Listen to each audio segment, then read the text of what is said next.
Assalamualaikum warahmatullahi wabarakatuh. Bismillahirrahmanirrahim. Alhamdulillahilladzi an'amana bi ni'matil iman wal islam. Asyhadu an la ilaha illallah wahdahu la syarikalah wa asyhadu anna sayyidina Muhammadan abduhu wa rasuluh. Allahumma shalli ala sayyidina Muhammad wa ala alihi wa sahbihi ajma'in. Amma ba'du. Ma'asyiral muslimin wal muslimat rahimakumullah.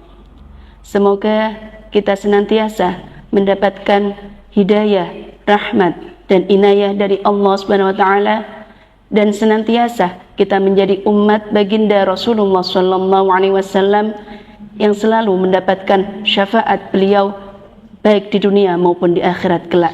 Amin ya rabbal alamin.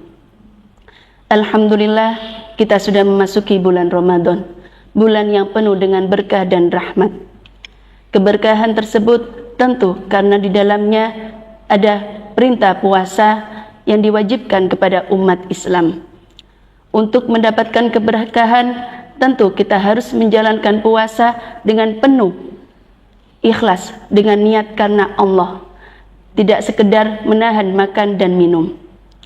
Dalam pembukaan hadis Arba'in An-Nawawi disebutkan sabda Rasulullah sallallahu alaihi wasallam mengenai urgensi niat. An Amirul Mukminin Abi Hafs Umar bin Khattab radhiyallahu an qala sami'tu Rasulullah sallallahu alaihi wasallam yaqulu innamal a'malu binniyat wa innamal likulli imri'in ma nawa faman kanat hijratuhu ila Allah wa rasulih fahijratuhu ilallah wa rasulih wa in kanat hijratuhu lidunya yusibuha aw imra'atan aw yunkihha fahijratuhu ila ma hajara ilaih. Rawahul Bukhari wa Muslim. Sesungguhnya amal itu tergantung pada niatnya, sedangkan setiap orang akan mendapatkan sesuai apa yang diniatkannya. Maka barang siapa yang hijrah karena Allah dan Rasulnya, maka ia akan hijrah kepada Allah dan Rasulnya. Sedangkan barang siapa yang hijrah karena dunia yang ingin diraih atau kepada wanita yang ingin dinikahi, maka ia hijrahnya kepada apa yang berhijrah kepadanya. Syekh Muhammad bin Abdullah Al-Jardani Ad-Dimyati dalam kitab Al-Jauhar Al-Lu'lu'iyah fi Shafa Al-Arba'in An-Nawawi, beliau menjelaskan amal ibadah itu bergantung pada niatnya. Amal tidak sah bila tanpa niat. Keberadaan amal secara syariat bergantung pada niatnya. Bila niat tidak ada, maka amal pun tidak ada. Sesungguhnya seluruh amal ibadah harus disertai niat. Maka tidak sah amal ibadah tanpa niat. Misalnya sholat orang sholat tidak niat sholat, maka sholatnya tidak sah. Bahkan niat sendiri harus ditentukan, apa itu niat sholat duhur, apa niat sholat asar, harus jelas. Demikian pula niat puasa harus jelas niat puasa Ramadan, apa niat puasa sunnah, agar bisa membedakan antara puasa dengan tidak makan atau minum untuk diet. Muslimin muslimat yang dicintai Allah, Allah Subhanahu wa taala telah berfirman dalam Al-Qur'an surat Al-Bayyinah ayat 5, A'udzu billahi minasyaitonir rajim. Bismillahirrahmanirrahim.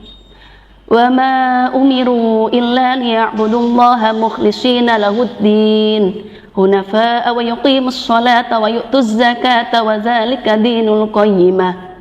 Padahal mereka telah diperintah oleh Allah untuk menyembah Allah semata-mata ikhlas, untuk menjalankan agama, melaksanakan sholat dan menunaikan zakat.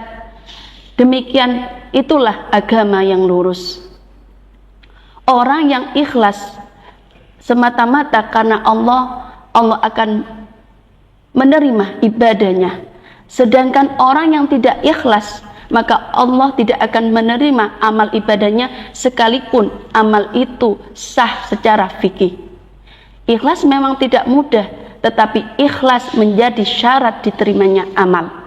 Sehingga kita harus senantiasa melatih untuk terus memperbaiki niat kita agar ikhlas. Yang luar biasa, ketika kita bisa ikhlas, urusan dunia pun menjadi ladang ibadah yang berpahala. Seperti bekerja, mengajar, kita niatkan ikhlas karena Allah, mengasuh anak, bahkan bercanda dengan suami atau istri, kita niatkan ikhlas ibadah karena Allah, maka kita akan diberi pahala oleh Allah. Inna sholati wa nusuki wa mahyaya wa mamati lillahi rabbil alamin. Sesungguhnya sholatku, ibadahku, hidupku dan matiku semata-mata karena Allah. Bahkan niat yang baik langsung oleh Allah diberi pahala, meskipun kemudian tidak langsung dikerjakan karena terkendala.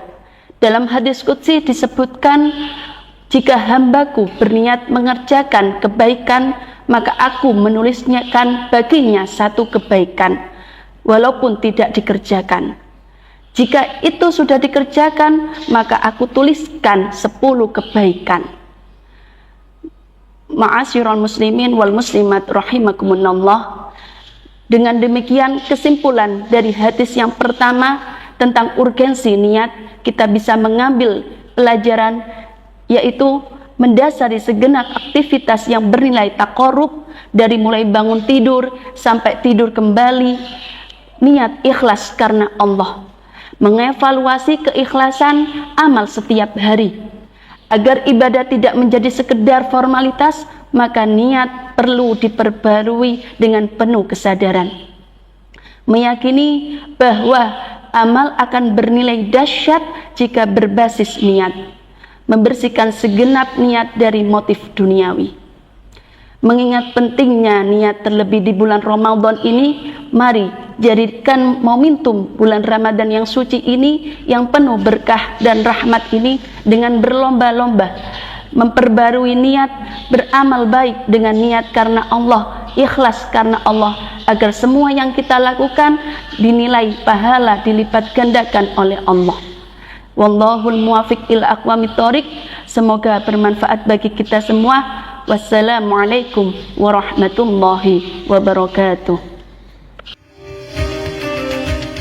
Nuansa Ramadan, persembahan Dinas Pendidikan dan Kebudayaan Kabupaten Jombang, berkolaborasi dengan Kelompok Kerja Guru Pendidikan Agama Islam Kabupaten Jombang.